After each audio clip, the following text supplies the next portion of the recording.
Welcome to round 4 of the Polymer Magazine 300 Blackout Comparison Series. Now we're looking at the MFT versus the IMI Defense Generation 2.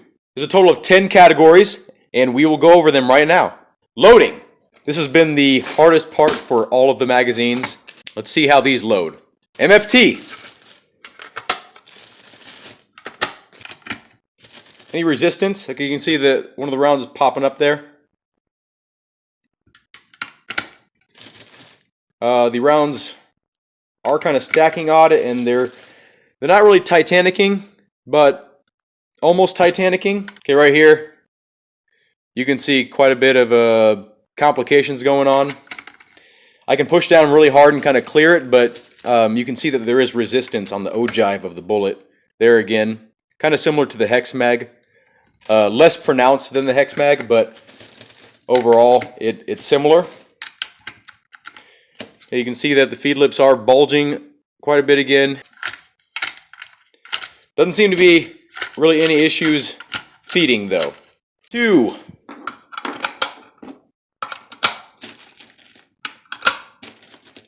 Super snappy. Super clicky. No issues. One-handed loading. Don't need any assistance from my other hand. This magazine is easily the best in this category.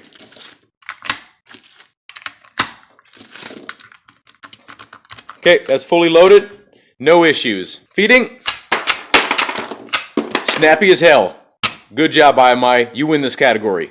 The MFT feels blocky, kind of more along the lines of a USGI magazine. It has a little bit of a taper in the front here, as you can see.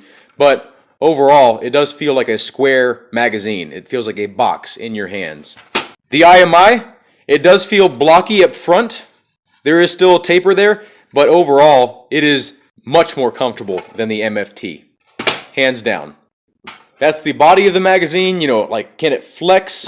Can you use opposing forces to make it, bend? But most importantly, the feed lips. As you can see right there, it's relatively easy to bend. The IMI, not so much. IMI easily wins this category.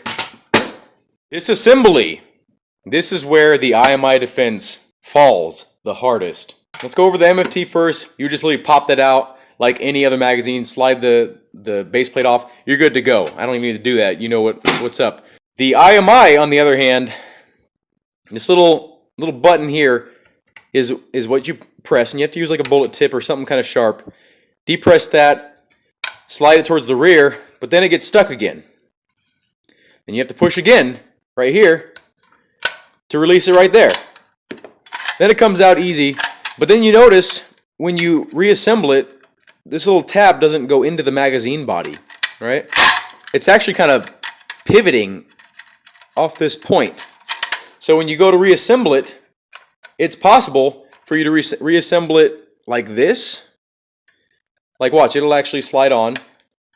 And I can actually slide it all the way forward like this. This is the only magazine that does this. And it actually can get jammed up like that, so it's hard for disassembly. And then also, you can't just push it in like the rest of them. You have to depress this portion, and then it gets stuck a bunch of times, and you have to hit it hard to get that seated back in there. So between these two magazines, the MFT wins this category. Your ability to grip the magazines. Now, it might appear that the MFT beats out the IMI in this regard. But you have to take into consideration that this is very uncomfortable in your hand. It has not sharp corners, but they're angular. It hurts your hands to squeeze this magazine hard. This magazine, not so much. This is one of the most comfortable magazines I've ever felt. You can squeeze this hard and increase the amount of friction you're placing, to seat it and stuff, so you can grip this harder. So overall, this magazine actually does have the better grip, even though it appears to have a slicker texture. And it does have a slicker texture. But it feels smooth to the touch, but it is also easy to grip. This category goes to the IMI. This is another one of those categories where the IMI is not so hot. The MFT easily beats it in weight. It is the lightest of all the reviewed magazines in this competition. Clearly, the MFT wins this category. It's one of those weird things that doesn't seem important unless it's part of your daily routine or part of your profession. But MFT features 2 drainage holes on the bottom. Awesome, right? So does IMI Defense. Boom, boom! Drainage holes in the windows as well for this particular version of the magazine. The IMI Defense Gen 2 easily wins this category. Now, we kind of touched on this in terms of the ergonomics, but, how comfortable is it to, get out of the magazine pouch, or how comfortable is it to hold, just to hold? How comfortable is it to seat, on a closed bolt? This has one of the most comfortable base plates in the review. It's one of the most comfortable to hold in the review. The MFT is not.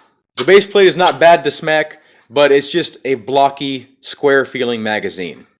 And it does have some very sharp features as well. The IMI Defense wins this category. Is our last category before we moved on to the features, which is a 6-point category. The IMI Defense, as you saw, has the best compatibility with anything you want to put in there. Anything that'll fit in here, it's going to run the best out of all these magazines. The IMI Defense easily wins this category. Let me just get down to it. The IMI Defense has all 6 categories. A reinforced mag catch area. A rearward moving base plate. And the reason why that's good is because it gets less dirt in the magazine when you're on the heel, using it as a monopod. Or just, for durability reasons. If you drop it, you're good. An anti-tilt follower. Stripper clip grooves. Huge dot matrix on both sides. And a window option. It's literally 6 points right there. The MFT, as you saw from the last video, it features a dot matrix, the smallest of the entire review. Stripper clip grooves, and an anti-tilt follower. It gets 3 points in this category, making the IMI Defense the clear winner. Here's where this magazine gets blown out of the water. Out of 60 total points, the MFT scored a 35, if you remember. The IMI Gen 2 scored a 48, making it the highest in the review. And we'll touch more on that in round 5. The IMI Defense Gen 2 is your clear winner between these 2 magazines. I hope you enjoyed this review. Stay tuned for part 5, the final video in this series, the best polymer magazine for 300 blackout. Have a good day. Thank you for watching, and I hope to see you in a future video.